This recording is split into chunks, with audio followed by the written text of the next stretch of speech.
आप सबका स्वागत है। आज मैं आपको कक्षा 9वीं का उपसर्ग और प्रत्यय यह व्याकरण पर आधारित घटक पढ़ाने वाली हूँ।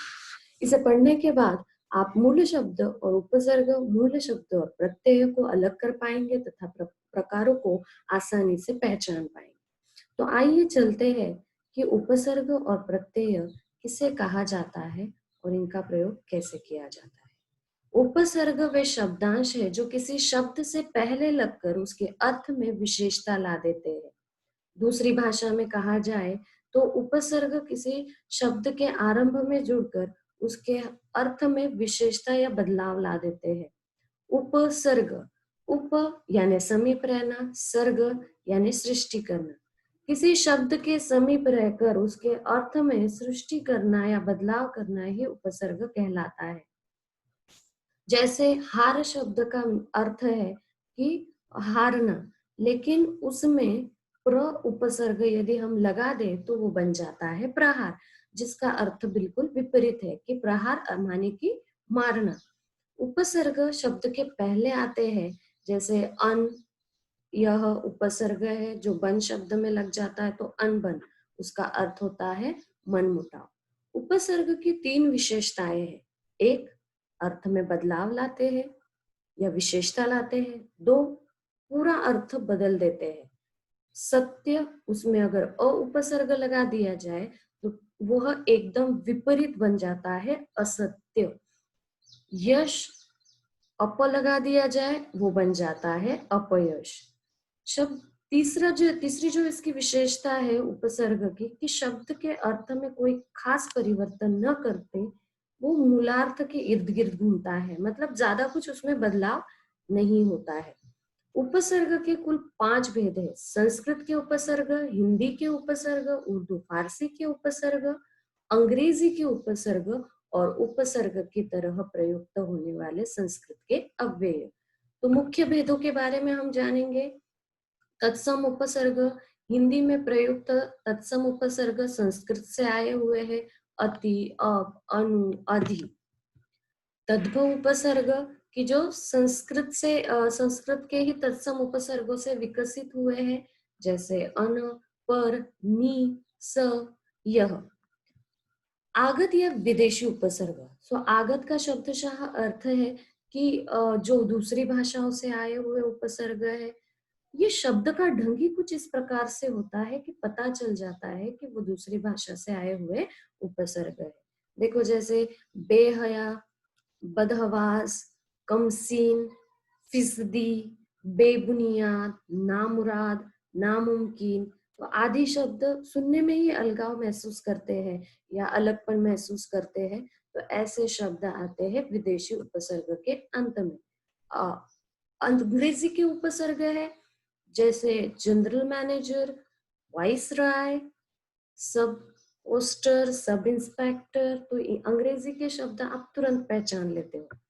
तो अंग्रेजी के उपसर्ग इस तरीके से हमने देखा कि उपसर्ग जो किसी शब्द के पहले लग के अर्थ में बदलाव लाते हैं उसको कहा जाता है उपसर्ग। उसमें हमने देखा संस्कृत के उपसर्ग। एक आसान तरीका मैं आपको बताती हूँ जिससे आप इन मुख्य भेदों को पहचान सकते हो। जैसे कर्म शब्द है तो वो संस्कृत से आया हुआ शब्द है, और उसी से हिंदी में अगर हम बना लिया आसान तरीके से तो काम। तो दोनों में देखो आप, कर्म कठिन लगता है तो ऐसे जटिल कठिन शब्द है तो वो संस्कृत के उपसर्ग होते हैं, और अगर आसान शब्द है वो हिंदी के होते हैं। और अंग्रेजी आप पहचान सकते हो। और थोड़ा सा अलगाव या अलग से शब्द होते हैं, बेबुनियाद, बेहया या नामुमकिन। तो ऐसे शब्द आते हैं उर्दू फारसी के उपसर्ग के अंतर्गत। आगे देखते हैं प्रत्यय किसे कहा जाता है। ऐसे शब्दांश जिनका स्वतंत्र अस्तित्व नहीं होता लेकिन वो दूसरे शब्द के बाद में लगते हैं। उपसर्ग शब्द के पहले लगते हैं, प्रत्यय शब्द के बाद में लगते हैं। जैसे भूल अक्कड़, भुलक्कड़। तो भूल हमें पता है उसका अर्थ, अक्कड़ उसके पीछे लगा हुआ है तो वो बन जाएगा प्रत्यय। प्रत्यय के दो भेद है, पहला कृत प्रत्यय, दूसरा तद्धित प्रत्यय। अब इसमें इतने आसान तरीके से मैं आपको बताती हूँ कि कृत प्रत्यय हमेशा धातु के पीछे लगते हैं। अब धातु क्या है वो आपको पता होना जरूरी है। तो धातु यह शब्द का मूल रूप होता है। जैसे दौड़ना, तो ना अगर हटा दिया जाए, मूल शब्द क्या है? दौड़। तो ऐसे शब्दों में जब प्रत्यय लगता है तो उसे कहा जाता है कृत प्रत्यय। देखो यहाँ पे उदाहरण है लेखक, पालन, तुलना, माननीय, सूखा, लड़ाई। तो लड़ मूल शब्द, आई उसमें प्रत्यय लगा, तो ऐसे शब्द जो धातु में लगते हैं उन्हें कृत प्रत्यय कहा जाता है। अगला है तद्धित प्रत्यय, जो प्रत्यय संज्ञा सर्वनाम विशेषण में जुड़ते हैं। संज्ञा नाम को कहा जाता है, सर्वनाम नाम के बदले आने वाला शब्द, विशेषण विशेषता बताने वाला शब्द। ये सब आपने पिछली कक्षाओं में पढ़ा हुआ है। यदि आप शब्द को पहचान ले कि ये मूल धातु है या फिर संज्ञा सर्वनाम विशेषण है, उससे आप प्रत्यय के भेद आसानी से पहचान सकते हो। तद्धित प्रत्यय से बने शब्द तद्धितांत शब्द कहलाते हैं। जैसे देखो उदाहरण के तौर पर बच्चा, उसमें ए प्रत्यय लगा है तो बच्चा आएगा जातिवाचक संज्ञा के अंतर्गत, है ना। तो वो बन गया आपका तद्धित प्रत्यय।